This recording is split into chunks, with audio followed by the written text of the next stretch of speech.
Hello student, आज हम लोग पढ़ेंगे परागण के बारे में पढ़ेंगे परागण के बारे में। ठीक है, हम लोग पढ़ रहे हैं सेकंड चैप्टर जिसका नाम है पुष्पी पात्रों में लैंगिक जनन।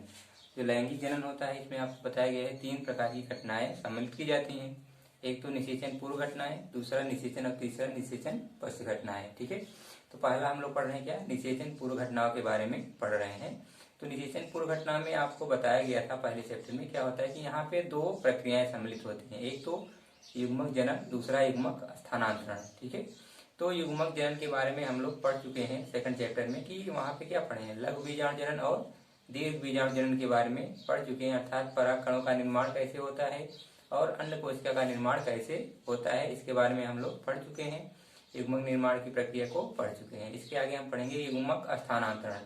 तो जो पौधों में युग्मक स्थानांतरण होता है उसको हम कहते हैं परागण। ठीक है, क्या कहते हैं, परागण। आवृत बीजी पौधों में या पुष्पीय पौधों में जो युग्मक स्थानांतरण होता है इसको हम किस नाम से जानते हैं, परागण के नाम से जानते हैं।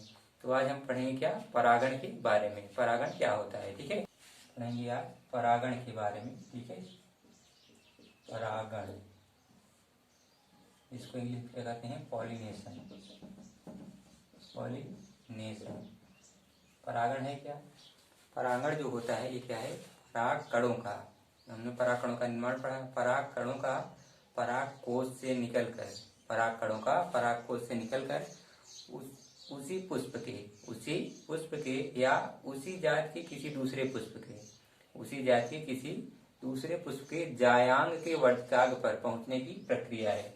क्या है, पहुंचने की प्रक्रिया है परागण। ठीक है, क्या है, पराग कणों का पराग कोश से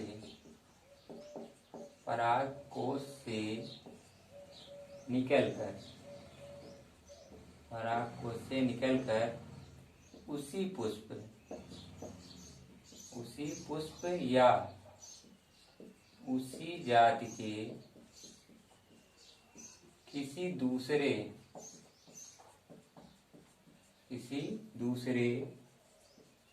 पुष्प के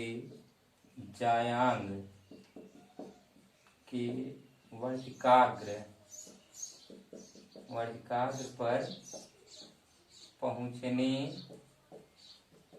की क्रिया को परागण कहते हैं। ठीक है, पराग कणों का पराग कोश से निकलकर उसी पुष्प या उसी जात के किसी दूसरे पुष्प के जायांग के वर्तिकाग्र पर पहुंचने की क्रिया को क्या कहते हैं, परागण कहते हैं। ठीक है, इसको युग्मक स्थानांतरण हो रहा है, परागण क्या हो रहा है, वर्तिकाग्र पर पहुंच रहा है। ठीक है, इस क्रिया को क्या कहते हैं, परागण कहते हैं। जो परागण होता है ये मुख्यतः 2 प्रकार का होता है। परागण क्या है, 2 प्रकार का। परागण क्या होता है, 2 प्रकार का होता है। कितने प्रकार का, 2 प्रकार का होता है। ठीक है, 2 प्रकार का होता है। पहला क्या है, पहला है स्वपरागण। ठीक है, और दूसरा क्या है, परपरागण। ठीक है, दूसरा क्या है, परपरागण। 2 प्रकार हो गए इसके। अब आइए जानते हैं क्या है स्वपरागण। स्वपरागण किसे कहेंगे, जब परागण की प्रक्रिया क्या हो, परागण की प्रक्रिया एक ही पुष्प या एक ही पौधे के दूसरे पुष्प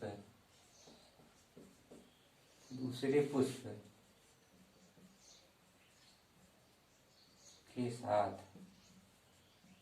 होती है।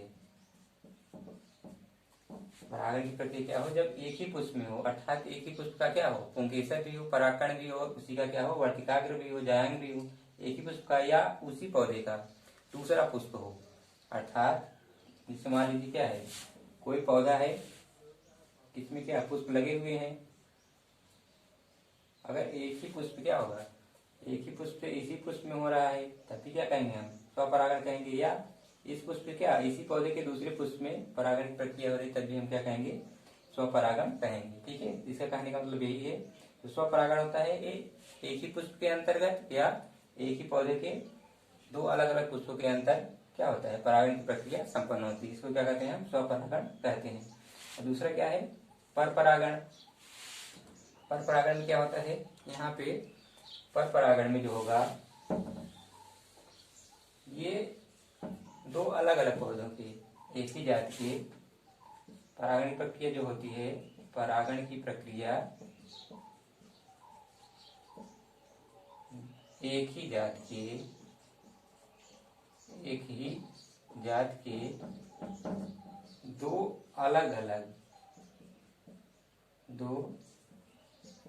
अलग अलग पौधों के पुष्पों के बीच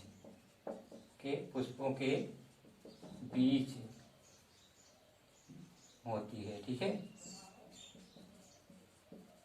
तब इसको क्या कहेंगे, हम पर परागण कहेंगे। ठीक है, परागण की प्रक्रिया क्या हो, एक ही जाति के दो अलग अलग पौधों के पुष्पों के बीच हो, अर्थात क्या हो, एक ही जाति का एक पौधा हो, उसी जाति का क्या हो दूसरा पौधा हो, यहाँ से क्या हो, इस पुष्प में परागण हो, इसको क्या कहेंगे, हम पर परागण कहेंगे। ठीक है, तो ये दो प्रकार का हो गया, स्वपरागण और पर परागण। ठीक है, जो स्वपरागण होता है, क्या है स्वपरागण, ये भी क्या होता है, दो प्रकार से होता है। क्या होता है, दो प्रकार का होता है।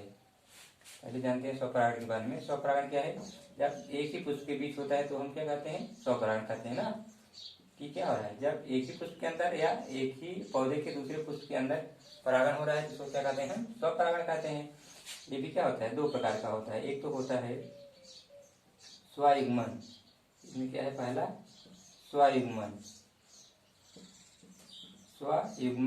और दूसरा जो होता है, ये होता है सजात पुष्पी परागण, सजात पुष्पी परागण। ठीक है, दो प्रकार का होता है। इसमें होता क्या है, जब परागण की प्रक्रिया एक ही पुष्प के अंदर होती है, अर्थात क्या है, मान लीजिए क्या कोई फ्लावर है, यहाँ पे इसका मान लीजिए वर्षाग्र है, यहीं से क्या है, इसका पुंकेसर भी है, और ये परागण प्रक्रिया क्या एक ही पुष्प में हो रही है, तो इसको क्या कहेंगे, हम स्वयुग्मन कहेंगे। ठीक है, क्या कहेंगे, स्वयुग्मन, पहला जो हो गया स्वयुग्मन। और दूसरा क्या है, सजात पुष्पी परागण। इसमें क्या होता है, मान लीजिए कोई पौधा है, इसमें क्या दो अलग अलग जगह फ्लावर्स लगे हुए हैं, एक फ्लावर यहाँ पे है, एक फ्लावर यहाँ पे है, तो इनके बीच अगर परागण की प्रक्रिया हो रही है तो इसको क्या कहेंगे, हम सजात पुष्पी परागण कहते हैं। ठीक है, समझ में आ गया। स्वयुग्मन क्या है, जब एक ही पुष्प में, अगर इसी पुष्प में हो जा रहा है तो इसको क्या कहेंगे, हम स्वयुग्मन कहेंगे। और सजात पुष्पी परागण किसे कहेंगे, जब एक ही पौधे के दो अलग अलग पुष्पों के बीच परागण होता है तो उसको हम क्या कहते हैं, सजात पुष्पी परागण कहते हैं। ठीक है, तो इसके आगे हम लोग क्या पढ़ेंगे, स्वपरागण के लिए पौधों में अनुकूलन, अर्थात पौधों में कौन कौन से अनुकूलन पाए जाते हैं स्वपरागण के लिए, अर्थात स्वपरागण की प्रक्रिया को अगर संपन्न होना है तो पौधों में क्या क्या किस प्रकार की विशेषताएं होना आवश्यक है। ठीक है, इसको क्या कहते हैं, अनुकूलन किस प्रकार से पाया जाता है इनमें कि स्वपरागण हो सके। ठीक है, पहला जो है इसमें क्या होगा, पहला जो पुष्प होना चाहिए, जो कैसा होना चाहिए, वो द्विलिंगी होना चाहिए। क्या, द्विलिंगी होना चाहिए, द्विलिंगी या कह सकते हैं उभयलिंगी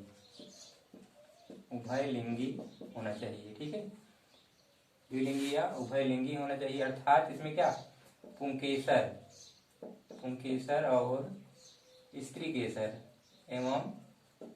केसर दोनों उपस्थित होने चाहिए। ठीक है, पुष्प में क्या हो, पुष्प में स्त्री केसर भी हो और पुंकेसर भी, दोनों रहेगा तभी क्या होगा, तभी परागण स्वपरागण की प्रक्रिया संपन्न हो पाएगी। क्योंकि क्या होगा, स्वपरागण क्या होता है, एक ही पुष्प के अंतर्गत या एक ही पौधे के दो अलग अलग पुष्पों के अंतर्गत होता है, तो अगर क्या होगा, इसमें से एक ही रहेगा तो स्वपरागण की प्रक्रिया संपन्न नहीं हो पाएगी। इसलिए क्या होता है, इनमें इस प्रकार जिनमें स्वपरागण होना है जिस पौधे में, उनके लिए क्या अनुकूलन होना आवश्यक है, वो किस प्रकार के होने चाहिए, द्विलिंगी या उभयलिंगी पुष्प उसमें होने चाहिए, जिससे क्या हो, जिसमें पुंकेसर और स्त्रीकेसर दोनों हो। ठीक है, इससे क्या होगा, स्वपरागण की प्रक्रिया संपन्न हो जाएगी। ठीक है, और दूसरा क्या है, दूसरा है समकालीन परिपक्वता, समकालीन परिपक्वता। समकालीन परिपक्वता मतलब कि यहाँ पे जो पुंकेसर और स्त्री केसर होते हैं, पुंकेसर और स्त्री केसर दोनों क्या हों, साथ में परिपक्व हों। पुंकेसर और स्त्री केसर जो हैं दोनों क्या हों, ये दोनों साथ में परिपक्व हों, साथ में परिपक्व हों। अर्थात पुंकेसर भी क्या हो, परागकण भी साथ में बने और स्त्री केसर अन्य कोशिका भी साथ में बन जाए। ठीक है, अगर साथ में नहीं बनेगा तो क्या होगा, परागकण अगर पहले बन गया तो क्या होगा, स्त्री केसर का विकास हुआ ही नहीं है, तो वहां पे क्या होगा, परागण की प्रक्रिया संपन्न नहीं हो पाएगी। इसलिए क्या होना चाहिए, समकालीन परिपक्वता भी होना चाहिए। किसके लिए, स्वपरागण के लिए। ठीक है, साथ में परिपक्व होगा तभी स्वपरागण की प्रक्रिया हो पाएगी। तीसरा क्या है, तीसरा है अनुन्मीलता। अनुन्मीलता या जिसको कहते हैं क्लिस्टोगैमी। इसका मतलब ये हुआ कि कुछ ऐसे भी फ्लावर्स होते हैं जो क्या होते हैं, हमेशा बंद रहते हैं, या बंद रहते तभी उसमें क्या होती है, परागण की प्रक्रिया संपन्न हो जाती है। तो अगर पुष्प क्या होगा, पुष्प बंद रहेगा, मान लीजिए क्या है, पुष्प के अंदर ही क्या हो, यहाँ पे स्त्री केसर हो, स्त्री केसर भी हो और क्या पुंकेसर अंदर ही बंद हो, दोनों क्या हो, अंदर ही बंद हो, तो उस कंडीशन में क्या होगा, परागण प्रक्रिया अंदर ही संपन्न हो जाती है। तो ऐसे अनुमिलता का मतलब ऐसे फ्लावर से है जो क्या होते हैं, हमेशा बंद रहते हैं। तो इनमें क्या होगा, इस प्रकार से अगर पुष्प होगा तब भी क्या होगा, वहां पे स्वपरागण ही होगा, क्योंकि बाहर से परागकण इसमें नहीं आ सकता। इसलिए अनुमिलता भी क्या है, एक अनुकूलन है किसके लिए, स्वपरागण के लिए। ठीक है, जैसे आप मूंगफली जानते होंगे, मूंगफली में क्या है, उसमें फ्लावर्स क्या होते हैं, अनुमिलता दिखाते हैं, अर्थात उसके फ्लावर क्या होते हैं, बंद रहते हैं। ठीक है, इसके आगे हम लोग क्या पढ़ेंगे, स्वपरागण के लाभ। स्वपरागण से कौन कौन से लाभ होते हैं। ठीक है, इसमें पहला क्या है, यहाँ पे जब स्वपरागण हो रहा है अर्थात परागण की प्रक्रिया क्या हो रही है, एक ही पुष्प में संपन्न हो रही है, तो उसके लिए क्या होगा, वहां पे परागकणों की आवश्यकता क्या हो जाएगी, परागकण की आवश्यकता क्या कम हो जाएगी ना, अर्थात परागकण क्या होंगे, कम खर्च होंगे, कम खर्च होंगे, परागकण क्या होंगे, कम खर्च होंगे। ठीक है, पहले तो ये पहला ही लाभ हो गया। ठीक है, दूसरा क्या होगा, देखिए जब एक ही पुष्प हो रहा है तो पुष्प को कम आकर्षक होना पड़ेगा, पुष्प को क्या होना पड़ेगा, पुष्प को कम आकर्षक या आकर्षक होने की आवश्यकता नहीं है, आकर्षक होने की आवश्यकता नहीं है, आवश्यकता नहीं है। आप देखते हैं पुष्प क्या होते हैं, आकर्षक होते हैं, रंगीन होते हैं, तो यहाँ पे क्या होगा, पुष्प को आकर्षक होने की आवश्यकता नहीं है। पुष्प आकर्षक इसलिए होते हैं ताकि क्या हो, वहां पे कीट और अन्य जंतु क्या हो, उनसे आकर्षित हो और परागण की प्रक्रिया क्या हो, संपन्न हो जाए उनसे। लेकिन यहाँ पे क्या है, जब परागण प्रक्रिया एक ही पुष्प में हो जा रही है तो यहाँ पे क्या होना आवश्यक, यहाँ पे उसको आकर्षक होना आवश्यक नहीं है। ठीक है, क्योंकि वहां पे क्या दूसरे साधनों की आवश्यकता नहीं है, दूसरे जंतुओं की आवश्यकता नहीं है। ठीक है, तीसरा देखिए, जो बीज बनते हैं क्या होते हैं, बीजों की शुद्धता बनी रहती है, बीजों की शुद्धता बनी रहती है, बीजों की शुद्धता बनी रहती है। जब क्या होगा, परागण की प्रक्रिया एक ही पुष्प के अंतर्गत या एक ही पौधे में क्या होगा, वहां पे बीजों की शुद्धता बनी रहेगी, क्योंकि बाहर से कोई परागकण नहीं आ रहा है, तो वहां पे क्या होगा, बीजों की शुद्धता हमेशा बनी रहेगी। ठीक है, और जो चौथा है, देखिए जो बीज होते हैं या जो पौधे इनसे तैयार होते हैं, परागण पश्चात जो बीज से पौधे तैयार होंगे वो क्या होंगे, हमेशा समयुग्मकी होते हैं। क्या होते हैं, समयुग्मकी होते हैं। ठीक है, समयुग्मकी होते हैं। जो बीज बनते हैं या बीजों से जो उनके पौधे बनते हैं क्या होंगे, हमेशा समयुग्मकी होंगे, क्योंकि क्या होगा, यहाँ पे स्वपरागण में एक ही पुष्प का परागकण भी है और अन्य कोश का भी है, तो वहां पे क्या होगा, दूसरा युग्मक नहीं आएगा, उसी पौधे का है, तो वहां पे क्या होगा, हमेशा समयुग्मकी बनेगा। ठीक है,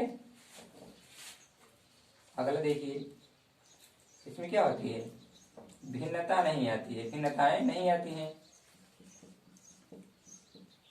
भिन्नताएं नहीं आती हैं। ठीक है, अर्थात इसमें क्या होगा, इनके वंश में कोई बदलाव नहीं आएगा, अर्थात इनकी शुद्धता क्या होगी, पीढ़ी दर पीढ़ी हमेशा बनी रहेगी। ठीक है, तो ये क्या है, स्वपरागण की लाभ है। ठीक है, इसके आगे हम लोग पढ़ेंगे स्वपरागण से कौन कौन सी हानियां हैं।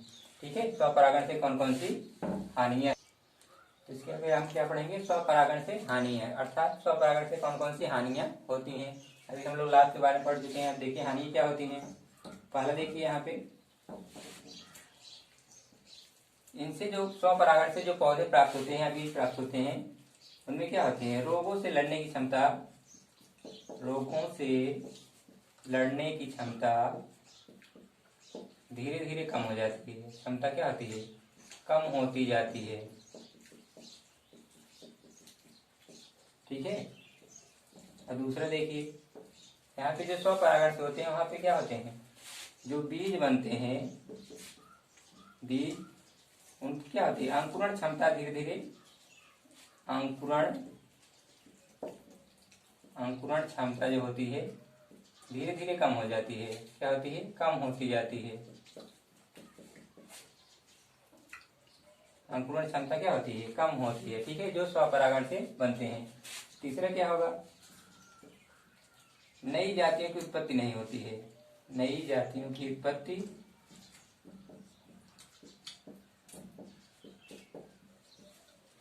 नहीं होती है। स्वपरागण क्या होगा, नई जाति की उत्पत्ति नहीं होगी, क्योंकि वहां पे क्या है, एक ही प्रकार के युग्मक भाग लेते हैं। दो अलग अलग पौधे के अगर भाग लेंगे क्या होगा, उनमें धीरे धीरे भिन्नता आएगी और हो सकता है क्या हो, नई जाति का निर्माण भी हो। लेकिन यहाँ पे क्या होगा, नई जातियों का निर्माण नहीं होगा। देखिए चौथा क्या होता है, यहाँ पे ये क्या होते हैं, वातावरण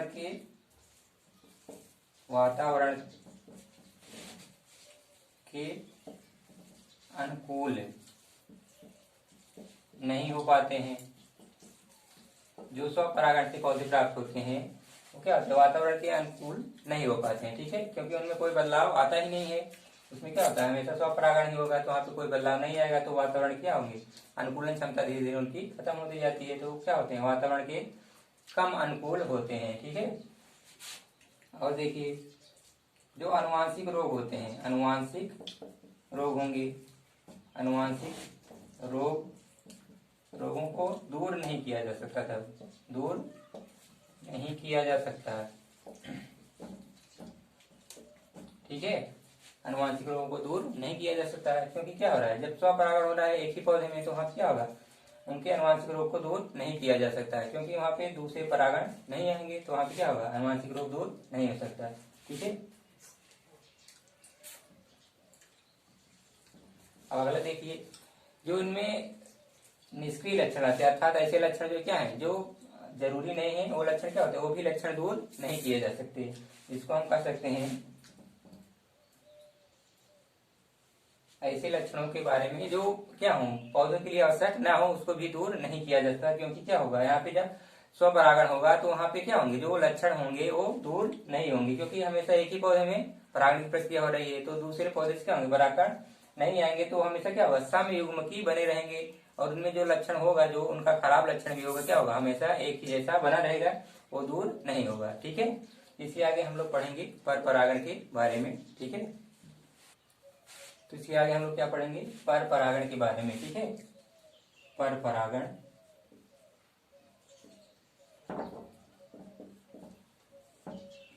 पर परागण ना, इसको इंग्लिश में कहते हैं क्रॉस पॉलिनेशन। ये क्या होता है, पर परागण जो होता है, आपको बताइए क्या होता है, जब परागण की प्रक्रिया क्या हो, अर्थात परागण की जो प्रक्रिया है, परागण की प्रक्रिया क्या हो, दो अलग अलग एक ही जात के दो अलग अलग पौधों के पुष्पों के बीच होता है, तो उसे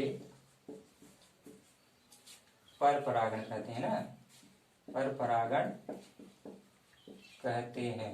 ठीक है, क्या हो, जब परागण की प्रक्रिया क्या हो, दो अलग अलग पौधों में, एक ही जात का पौधा हो और दो अलग अलग पौधा हो, उनके पुष्पों के बीच जब परागण की प्रक्रिया होती है, तो उसको क्या कहते हैं, हम पर परागण कहते हैं। ठीक है। देखिए, अब पर परागण के लिए क्या क्या अनुकूलन होना चाहिए, पौधों में क्या क्या अनुकूलन होना चाहिए, पर परागण के लिए अनुकूलन, पर परागण के लिए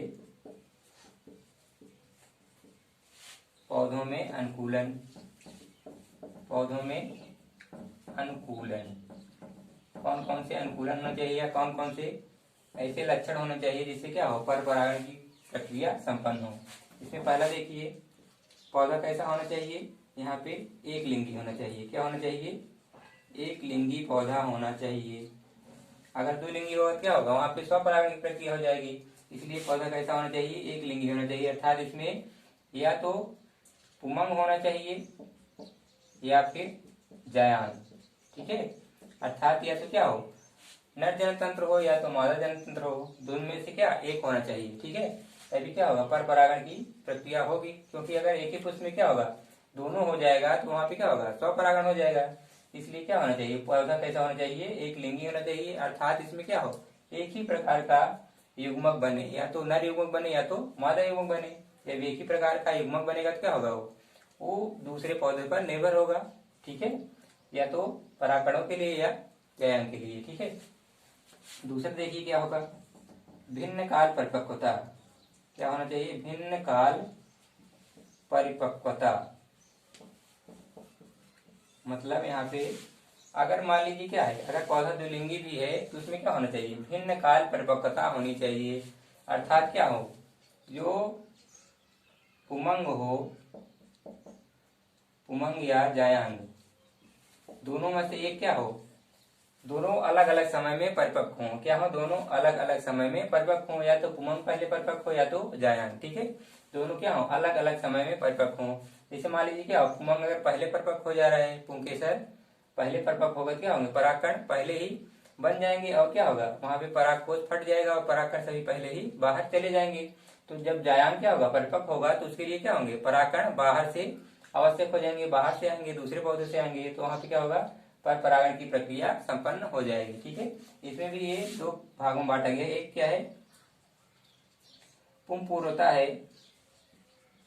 इसमें क्या, पुंपूर्वता का मतलब कि जहां पे क्या हो, पुमंग क्या हो, पहले विकसित होता है, पहले परिपक्व होता है, ठीक है। पुमंग पहले परिपक्व होगा तो उसको क्या कहते हैं, पुपूर्वता कहते हैं। दूसरा स्त्री पूर्वता है, ठीक है, स्त्री पूर्वता। अर्थात इसमें क्या होगा, स्त्री केसर पहले परिपक्व होगा, ठीक है। पुपूर्वता की बात करते क्या, ये साल्विया में पाया जाता है। साल्विया के पौधे क्या होते हैं, पुपूर्वता दिखाता है। अर्थात यहाँ पे पुमंग पहले परिपक्व होते हैं, ठीक है। तो यह क्या हो गया, पुपूर्वता और स्त्री पूर्वता। अर्थात क्या हो, पौधा अगर द्विलिंगी भी है तो वहां पे क्या होना चाहिए, भिन्न काल परिपक्वता होनी चाहिए। अर्थात पुमंग क्या हो, पुमंग या जायांग दोनों में से एक पहले परिपक्व हो, दूसरा बाद में परिपक्व हो, ठीक है। इससे आगे और देखते हैं क्या, तीसरा पॉइंट जो है क्या है, वो तीसरा पॉइंट है स्वबंधता। क्या होता है, स्वबंधता, ठीक है। स्वबंधता का मतलब क्या, कुछ ऐसे पौधे होते हैं जिनमें क्या होते हैं, जो उनका परागण होता है उन्हीं के वर्षकाल पर क्या होता है, वहां पे पहुंचने के बाद वहां अंकुरित नहीं होता है, इसको क्या कहते हैं, स्वबंधता कहते हैं। ऐसे कुछ पौधे हैं, सेब हो गया, अंगूर हो गए, इनमें क्या होता है, ये स्वबंधता दिखाते हैं। अर्थात अगर इनके परागकण क्या हो, इन्हीं के वर्षकाल पर पहुंच जाए तो वहां पे क्या होगा, अंकुरित नहीं होंगे, इसको क्या कहते हैं, स्वबंधता कहते हैं, ठीक है। अगला है क्या, हरकोगैमी। क्या, हरकोगैमी है। हरकोगैमी, इसमें क्या होता है, पुष्प की कुछ ऐसी संरचना होनी चाहिए जिससे क्या हो, वहां पे स्वपरागण ना हो। अर्थात क्या हो, जैसे मान लीजिए वर्तिका, वहां पे क्या हो, वर्तिका नहीं कह सकते, जायांग क्या हो, छोटा हो, और क्या हो, जो पुंकेसर होते हैं वहां पे क्या हो, बड़े हों, या पुंकेसर क्या हो, पुंकेसर छोटा हो, और क्या हो, जायांग बड़े हों, तो इस प्रक्रिया में क्या होगा, वहां पे स्वपरागण नहीं हो पाता है। जैसे क्या होगा, जब क्या होंगे, जायांग छोटा होगा, या तो पुंकेसर बड़ा होगा, या पुंकेसर क्या है, वहां पे छोटा है, जायांग बड़ा है, तो वहां पे क्या होगा, स्वपरागण नहीं हो पाएगा। इस प्रक्रिया में क्या होगा, स्वपरागण नहीं हो पाएगा, तो इसे क्या कहते हैं, हरकोगैमी। अर्थात पुष्प की ऐसी संरचना जो स्वपरागण क्या करे, बाध्य करे, उसे क्या कहते हैं, हरकोगैमी। ये भी क्या होना चाहिए, ये भी लक्षण जिन पौधों में होगा वहां पे क्या होगा, पर परागण की प्रक्रिया होगी, स्वपरागण नहीं होगा, ठीक है। तो ये क्या है, ये अनुकूलन है किसके लिए, पर परागण के लिए। आइए इसके आगे जानते हैं हम पर परागण के महत्व के बारे में, लाभ के बारे में। ठीक है, पर परागण से लाभ, पर परागण से लाभ या इनका महत्व क्या है। ठीक है, देखिए क्या क्या लाभ हैं। पहला तो इसमें क्या होगा, इसके द्वारा जो बीज बनते हैं, पर परागण से जो बीज बनते हैं क्या होते हैं, ज्यादा स्वस्थ होते हैं। क्या होते हैं, ज्यादा स्वस्थ होते हैं, स्वस्थ होते हैं। और इनमें क्या होती है, अंकुरण क्षमता ज्यादा होती है, अंकुरण क्षमता ज्यादा होती है। दूसरा, इनके द्वारा जो बीज बनते हैं या जो पौधे से तैयार होते हैं पर परागण के बाद, वो क्या होते हैं, वातावरण के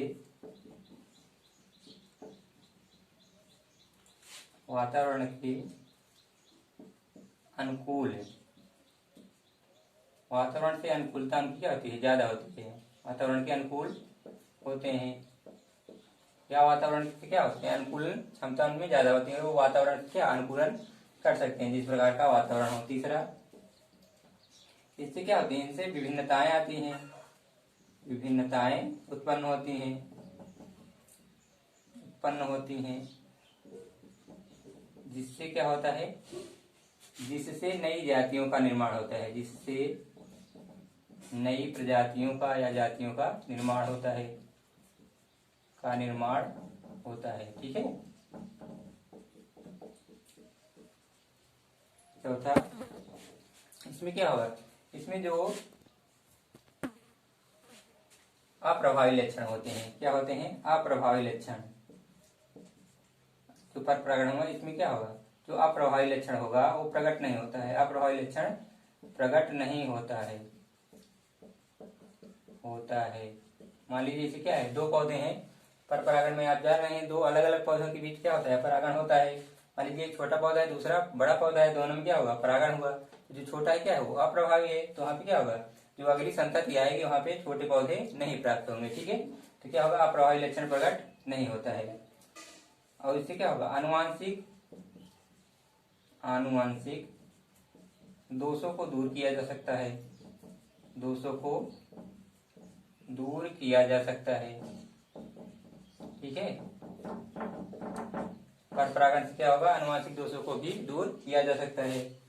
छठवां देखिए, जो इससे बीज प्राप्त होते हैं या जो पौधे प्राप्त होते हैं उनमें रोगों से लड़ने की क्षमता ज्यादा होती है, रोगों से लड़ने की क्षमता ज्यादा होती है। ठीक है, ज्यादा होती है। तो ये क्या है, पर परागण से लाभ है। बीज क्या स्वस्थ होते हैं और उनकी अंकुरण क्षमता ज्यादा होती है, वातावरण क्या होते हैं, अनुकूलन इनमें ज्यादा होता है। जो पर परागण से बीज प्राप्त होंगे या पौधे प्राप्त होंगे वो क्या होंगे, वातावरण से ज्यादा अनुकूलित हो जाएंगे। इनमें क्या है, इनसे विभिन्नताएं उत्पन्न होती है, जिससे नई प्रजातियों का निर्माण भी होता है। और जो अप्रभावी लक्षण होते हैं क्या होते हैं, प्रकट नहीं होते हैं।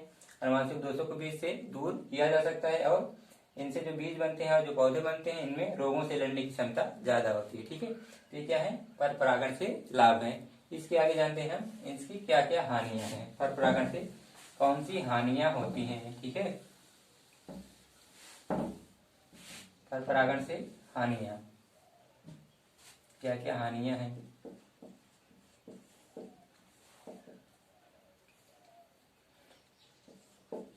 पहला देखिए इसमें क्या है, जब पर परागण होगा तो यहाँ पे क्या होगा, परागकणों की आवश्यकता ज्यादा पड़ेगी, क्योंकि क्या है, यहाँ पे परागकणों को एक पौधे से दूसरे पौधे तक जाना है, तो इसके लिए क्या होगा, परागकणों की ज्यादा से ज्यादा आवश्यकता होती है। अर्थात होगा क्या, परागकण क्या होते हैं, ज्यादा खर्च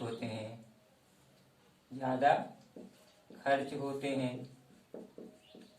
पौधों को क्या होना चाहिए, परागकण ज्यादा बनाना पड़ेगा यहाँ पे। दूसरा देखिए क्या होगा, यहाँ पे बीजों की जो शुद्धता होती है वो खत्म हो जाती है, बीजों की शुद्धता खत्म हो जाती